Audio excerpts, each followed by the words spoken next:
Hi, I'm Solo Sue, and I wanted to put out a follow-up video to the one that I put out last night because some more information has come out. So, if you didn't see that one, I was on Carnival Panorama for the first sailing, and there was some concern that there was COVID on board.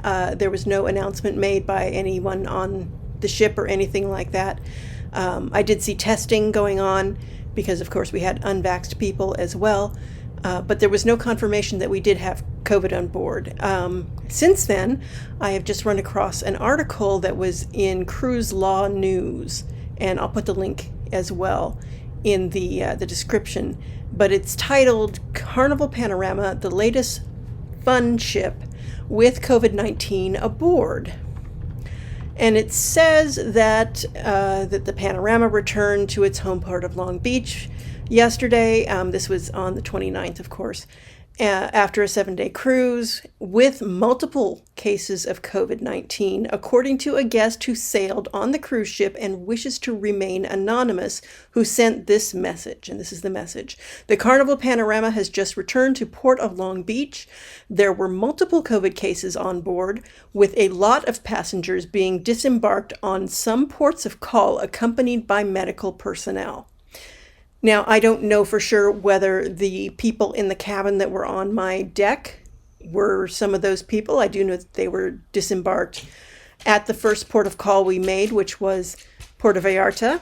And it's possible that they were some of the people who were involved with having COVID on board. It's nothing I can tell you for sure.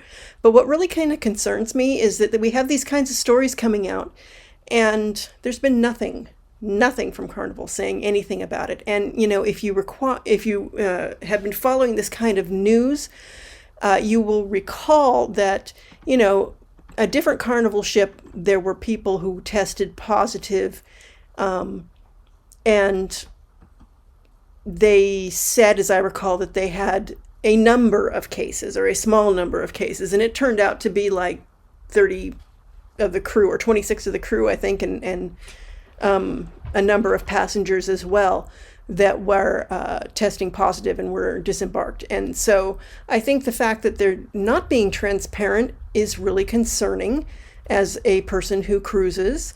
I don't like to discourage people from going on cruises. I'm very pro-cruise, and it just concerns me that there's not the kind of transparency going on that we would really like to see as passengers. And, you know, they talk about, in the article, they talk about the technical problem, which, again, they don't really talk about what that was either, that reduced their ability to go at top speed. And as I understand it, they actually have rearranged the ports again for the sailing that's going right now. Some of that is also because of weather. There's some pretty rough weather going on down there, but it's just one of those things that we would really like to see more transparency from the cruise line about, you know, how many cases they're finding on which sailing, so that you can just, at least for your own peace of mind, because if you're on their cruise ships, you know, they talk about how they can do contact tracing, but I was on the ship and I don't see how they can do that. They don't have, you know, some of the other cruise lines have these like tracelets, something that you wear so they can actually see who you've actually been in contact with long enough to be at risk, you know, if the person that you're in contact with is infected. And so I don't see how they could do that. I mean, unless, you know, they've got surveillance video or something that they want to try and go through and trace someone who's been infected every step they took. But the idea of that would be exhaustive as far as going through that kind of video for the entire ship. But I don't know how they anticipate doing that, unless they're just trying to say, okay, well, these people were checked into a particular table at this restaurant or something, because they do have that. You know, the apps will tell you your table is ready. You know, you check in for the main dining room, for instance, and it'll tell you what your table is and that sort of thing. So if they're keeping track of that sort of thing, that could tell them something, but you're not going to have that for like bars or any of the activities or anything like that. So I'm not sure how they think they're doing that for the rest of the ship, the contact that you would have been having with someone who might be infected, especially if you think about the Delta variant and how short a time you need to be in contact with someone to be at risk of infection, as contagious as that particular variant is. So I'm concerned about that. I'm concerned about the lack of transparency on Carnival's part. And I'm wondering if I'm going to think about postponing I have another cruise with them booked for later this year, and I'm seriously considering whether I'm going to just rethink that or not. So something to think about. And like I said, I'm very pro cruising, and I'm very happy to have been on board the ship because it was a wonderful experience. But this is giving me pause. The other thing that I just saw also as I was looking at the news, there's actually a merchant vessel. I'm in the San Francisco Bay Area. There's a merchant vessel that actually had an outbreak as well. And you don't hear about this quite so much as you hear about the passenger ships.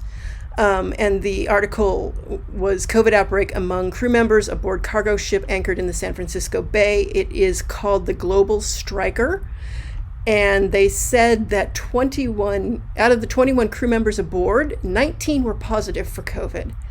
And they're asking to be able to dock and get some kind of help for their crew, because that's really concerning.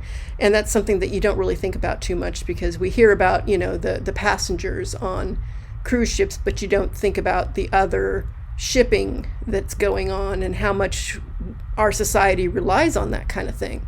And just to keep the supplies moving and keep everybody, being able to get what they want it when they want it and that sort of thing. So something else to think about. Anyway, has this changed the way you are viewing cruising at all? Do you have something booked? Are you rethinking whether or not you want to do it? I'd love to hear about it in the comments. So put it in there, please. Oh, and of course, like and subscribe would be very much appreciated. Solo Sue signing out.